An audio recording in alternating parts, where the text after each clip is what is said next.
जी नाज़रीन, welcome back. हाणे कुछ असां ॻाल्हि ॿोल कंदासीं जेका हिन मुल्क में बिजली जी सूरत हाल आहे, महांगी बिजली जी सूरत हाल आहे। इन हवाले सां मुख़्तलिफ़ एंगल्स से मां तव्हांखे कुझु अहिड़ी इन्फॉर्मेशन तव्हां सां शेयर करणु चाहियां थो जेका शायदि तव्हांखे अॻे पब्लिक डोमेन में न तव्हां ॾिठी हुजे, न मिली हुजे।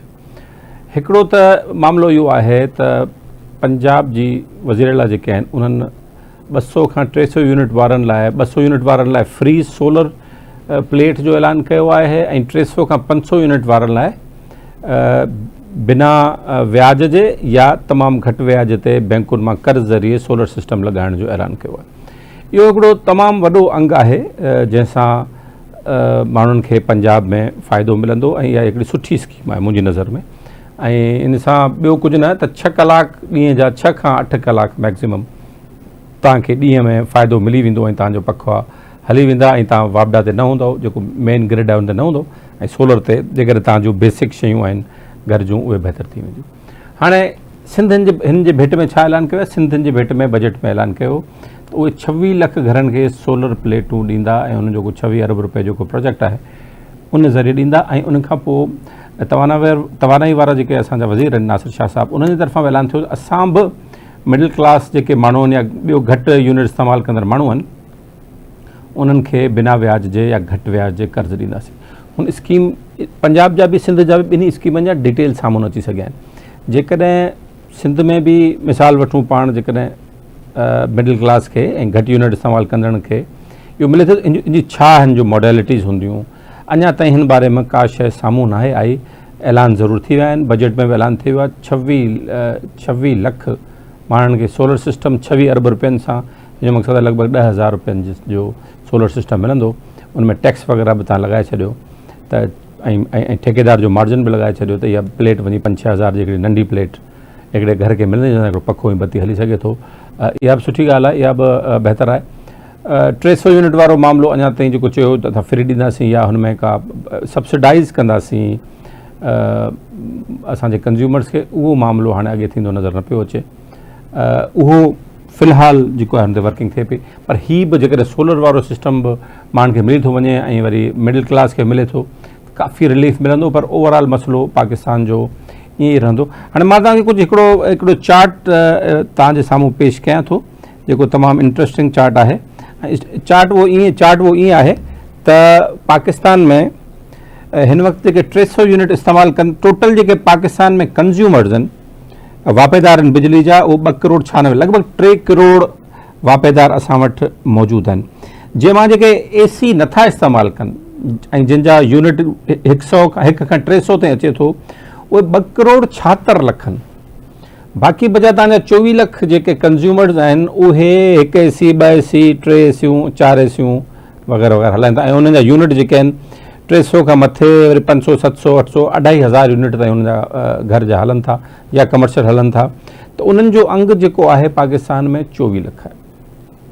हाणे 24 लख जेके आहिनि उहे जेके असांजा 100 खां 300 यूनिट वारा आहिनि असांजा कंज़्यूमर्स, जंहिंजो मूं तव्हांखे ॿुधायो त उन्हनि जो अंग 2 करोड़ 76 लख आहे। उहे 38,000 मेगावाट बिजली इस्तेमालु कनि था, जॾहिं त बाक़ी जेके आहिनि उहे असांजा जेके थोरा अमीर इंज़ार जंहिं वटि AC आहे त उनजी बहितर सूरत हाल हूंदी, उहे बहितर इस्तेमालु कंदा। हाणे मज़े जी ॻाल्हि हिन में इहा आहे त हिन में लॻभॻि जेको 26 रुपया 91 पैसा जेको AC खां बिना इस्तेमालु करे थो उनजो यूनिट एतिरो अचे थो, 26 रुपया 91 पैसा।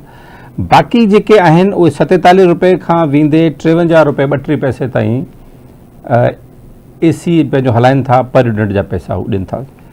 54 रुपए मुंहिंजे घर में बि AC हले थी, पर मुंहिंजो बिल त तक़रीबन 400 450 यूनिट हलियो ऐं उनजा बि मूं 54 रुपया हाणे भरिया, 54 रुपया फी यूनिट टैक्सुनि समेत। हाणे इहा वरी अहम ॻाल्हि आहे ऐं इहा जेका सूरत हाल पाकिस्तान में आहे उन में तव्हांजा 27 लख 63 हज़ार लॻभॻि 27 लख 63 हज़ार 2 करोड़ 76 लख 2 करोड़ 76 लख जेके तव्हांजा कंज़्यूमर्स आहिनि उहे AC इस्तेमालु नथा कनि। ऐं हिन जो मक़सदु इहो थियो 90% खां मथे तव्हांजा कंज़्यूमर जेके आहिनि उहे बिना AC वारा आहिनि ऐं हिन मुल्क में उन्हनि खे बिजली नथी मिले ऐं AC वारा जेतिरो इस्तेमालु कनि था ऐं उन्हनि खे जेको आहे मिले थी। हाणे ॿी हिकिड़ी तव्हांखे मां अहम शइ हिन में ॿुधाइणु चाहियां थो जेका मूं वटि हींअर मौजूदु आहे, तव्हांखे ॾेखारियां थो। छा थियो आहे जो पाकिस्तान में जेका बिजली जो मामिलो आहे उहो हिकिड़ी मूं वटि ही हले पई चार्ट तव्हांजे साम्हूं हले पियो। उहो चए थो त असांजा इदारा जेके आहिनि, जेके बिजली जेके कंज्यूमर आहिनि असांजा, उन्हनि खे बिजली मुंहिंजी तव्हांखे ॿुधायो 54 रुपए ताईं बि बिजली मिले थी।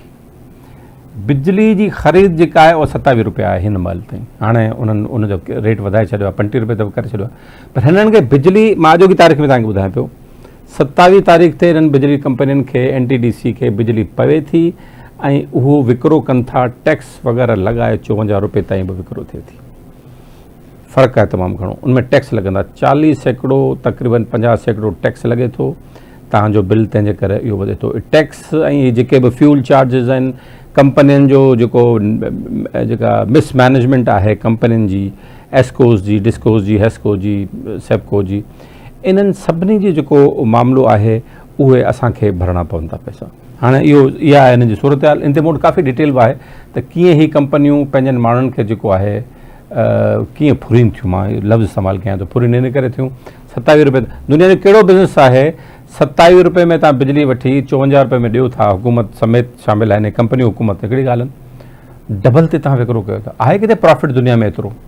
किथे हूंदो आहे एतिरो प्रॉफिट त तव्हां हिकिड़ी शइ 100 रुपए में वरिती ऐं तव्हां 200 रुपए में सेल कई। हीअ त फुर थिए पई सिधी सही, सिधी सही पंहिंजो डे लाइट फुर आहे ऐं माण्हुनि खे ॾींहं जी रोशनी में इहो फुरियो वञे थो। ऐं हीअ सॼो मैकेनिज़म आहे, बिजली कंपनी जी नाहेली आहे, हुकूमत जी टैक्सुनि जी नाहेली आहे, पैसा नथा ॾियनि। बिजली चोरी बि आहे, माण्हू बिजली बि चोरी कनि था, इन में बि को शक न आहे, पर जेकॾहिं रेट मुनासिबु हुजनि, उन मथां टैक्सिस मुनासिबु हुजनि त माण्हू पेमेंट बि कंदा ऐं हुनजो मैकेनिज़म ठही वेंदो। इहा आहे कुझु सूरत हाल आहे मूं जेका तव्हांजे साम्हूं पेश कई आहे। हिन महिल बि पाकिस्तान में बिजली जो को क्राइसिस कोन्हे को, बिजली जो हिन मुल्क में को बि क्राइसिस कोन्हे को, बिजली मौजूदु आहे। क्राइसिस फाइनेंशियल आहे ऐं मैनेजमेंट जो फेल्यूअर आहे, तंहिंजे करे बिजली असांखे नथी मिले पई। हाणे त सूरत हाल इहा बीठी आहे, सिंध में लॻभॻि 13,000-14,000 बिजली, 13,000 मेगावाट 12,000 मेगावाट बिजली पैदा थिए थी। असांजी कराची समेत जेका खपत आहे उहा 8,000 मेगावाट आहे। 7,000, 8,000, 8,500 मैक्सिमम ते वेंदा आहियूं, एतिरी असांजी खपत आहे। 4-5,000 मेगावाट असां एक्सपोर्ट करे छॾंदा आहियूं पंजाब खे, ऐं उन में जेकॾहिं इहो मैक्सिमम आहे ऐं असांजी खपत, असांखे बिजली जेका सिंध में लॻल आहे उनजी खपत पूरी आहे, उहा अची वञे। तंहिंजे करे बिजली जी हींअर दस्तियाबी जो को मसइलो कोन्हे। हीअ जेका बिजली लोड शेडिंग आहे इहो त सिर्फ़ु इन करे थिए थी त जिन इलाइक़नि में सखर ऐं सेप्को जो तव्हांखे ॿुधायां त उते बिजली जी खपत वधीक आहे, उते 1,000-1,200 मेगावाट खपे थी, 1,500 मेगावाट 1,300 मेगावाट ते बि खपे थी, पर वठंदा सिर्फ़ु 500 मेगावाट आहिनि, छाकाणि उनखे 500 मेगावाट जो हिसाबु ॾियणो हूंदो आहे। त जॾहिं 1,200 जी खपत आहे, पंहिंजो डिमांड आहे ऐं 500 मेगावाट तव्हां वठो था, त तव्हां वटि लोड शेडिंग जेका आहे 24 कलाकनि मां 16 कलाक त यकीनी आहे। हीउ सिंपल फार्मूलो आहे त बिजली वरिती 500 मेगावाट वञे थी।